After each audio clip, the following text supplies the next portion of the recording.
Clone Commander Wolffe is a favorite among fans of Star Wars: The Clone Wars. He's essentially the show's Boba Fett. In all but 3 episodes, he hardly shows his face, and even in those 3 episodes, he doesn't really do anything, but fans still love him, mostly because his armor is cool. Search your feelings, you know it to be true.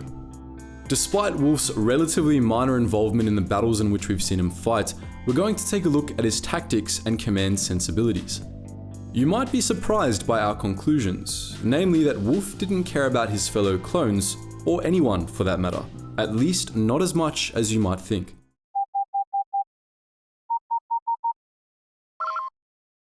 Attention, Sergeant on deck! CC-3636, commonly known as Wolffe, was Dave Filoni's obligatory Wolffe insert character, of which he must have at least one in every Star Wars project he works on. We're not saying Filoni is a furry, but anyway, now that we've gotten that off our chest, Wolffe was the commander of the 104th Battalion, a unit famed for the Wolfpack, a constituent squad of elite clones that usually worked alongside Wolffe and shared his aesthetic sensibilities. Wolffe and his pack usually fought under Jedi General Plo Koon, participating in some of the Clone Wars' toughest battles. It's said that the Wolfpack was one of the most regularly deployed units in the entire Grand Army of the Republic, but its limited number of appearances means we can't confirm this for sure. Wolffe and his boys were capable of carrying out a dizzying variety of mission types. Like most clones, they specialized in ground warfare, but they were also known to participate in aerial assaults, rescue missions, and even naval combat.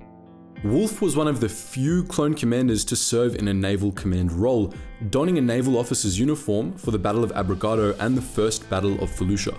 He apparently did these so-called out-of-armor tours on a regular basis, and he seems to have been a pretty capable naval commander. In fact, based on what we see in Star Wars: The Clone Wars, we'd actually argue that Wolffe was in his element in space. Even if he got cheated out of an actual fight at Abrogado, he did pretty well at Felucia, despite the fact that the Republic forces were comprehensively outmatched in that battle.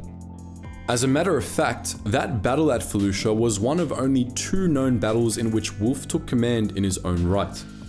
On the ground, he almost always served as a liaison and occasional strategic consultant, never having much of a say in command decisions. This doesn't necessarily mean he was bad at ground command. After all, he was serving under Plo Koon, one of the Jedi Order's finest. All the same though, it's important to note Wolffe's lack of authority in most of the battles he fought in, as it differs from the likes of Captain Rex and Commander Cody. Commander Wolffe usually served alongside higher ranking officers, often General Plo, but unlike most clone liaisons, he seems to have been more of a sidekick than an active participant. This is readily apparent in the Battle of Abrogado, though that's not a fair example since Wolffe was stuck in an escape pod the whole time and didn't really have any agency. It's noticeable in other battles too, however. In the second Battle of Felucia, for example, Wolffe made no apparent contributions to the battle plan, merely following the orders. In other battles, like the Battle of Korm and the Battle of Iceberg 3, Wolffe was a bit more talkative, lending his superiors advice from time to time and critiquing their battle plans. However, even in those battles, he was still more of a sidekick. He always left the final decisions to his superiors, even when they disagreed with him.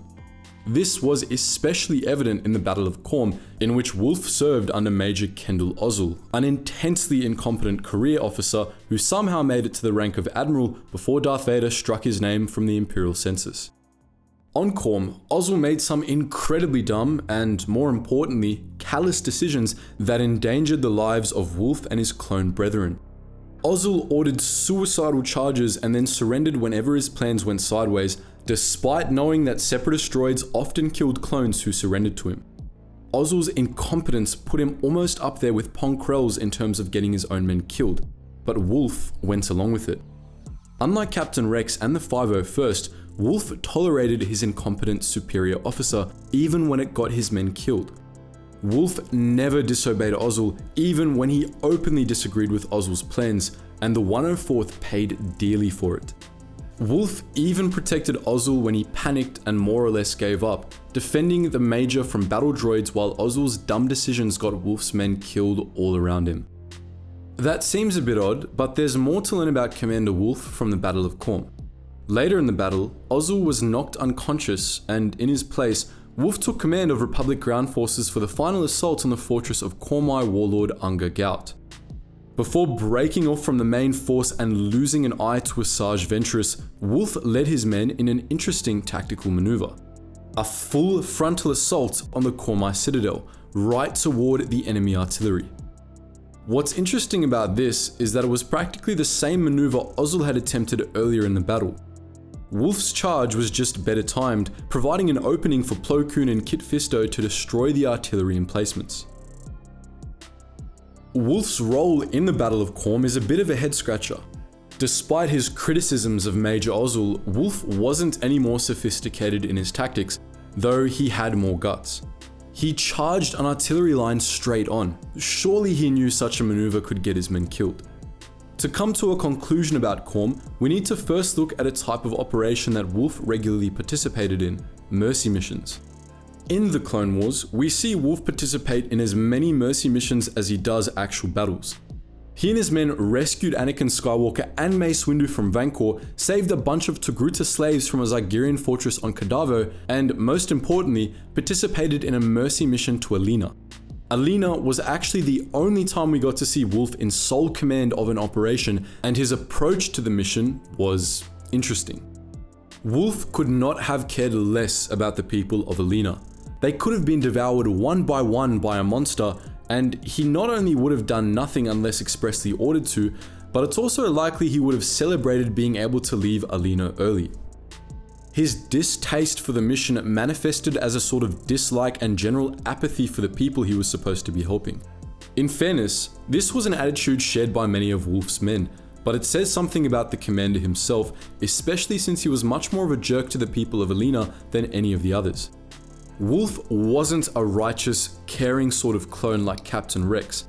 He just wanted to do his job, and he preferred the path of least resistance.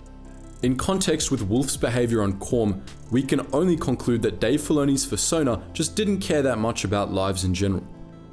Sure, he changed the color of the unit's armor paint to mourn the losses the Wolfpack suffered on Abrogado, but he was still willing to let Ozzel deploy his men in suicidal charges.